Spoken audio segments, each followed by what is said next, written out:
chose to become a health coach primarily or originally because health was such an important value of mine.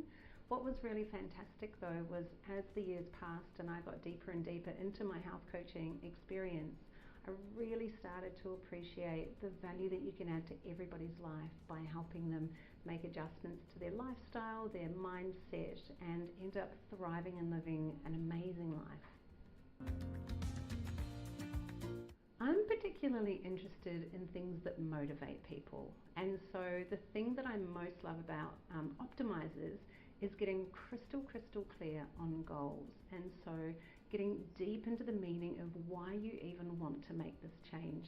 So for me, that really is the origin conversation that drives all of the changes that we make together.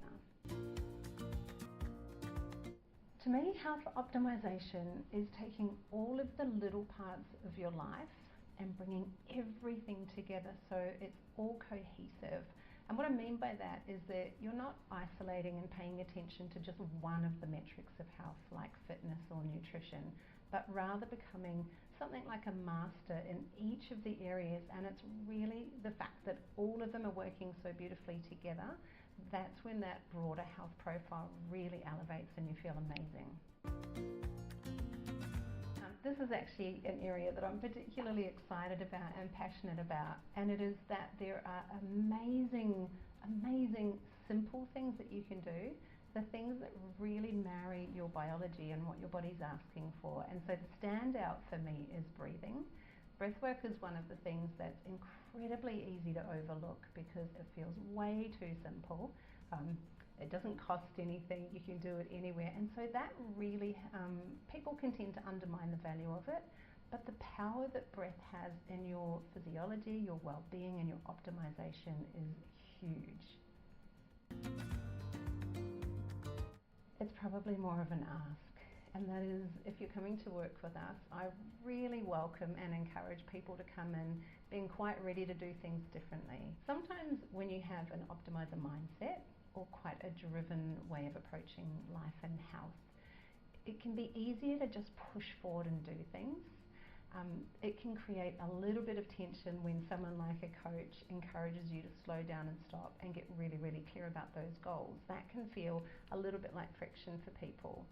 So what I would say to people coming to work with us is, if you're willing to do the work at the front end and get those things really clear, absolutely everything else will be supercharged. So that willingness to lean into that is probably what I would invite. Well, I think setbacks are everywhere, and understanding the type of setback that it is gives us lots of information about what we do with it. If it's something that comes from a belief, a mindset thing, we can absolutely work on that with quite traditional coaching approaches. If it's something a little bit more practical, so the logistics of life, maybe the family or the way that you need to show up at work, again we can come to that with coaching strategies and figure out small incremental ways that we can start turning the dial and creating more space for what you do want things to look like. Success is completely objective. And so whatever you tell me at the very beginning success looks like for you, that's what we're going to be driving towards. And we'll know that we've hit it when you are able to report back that your life has shifted in meaningful ways, or that everything is lining up with what that vision looks like.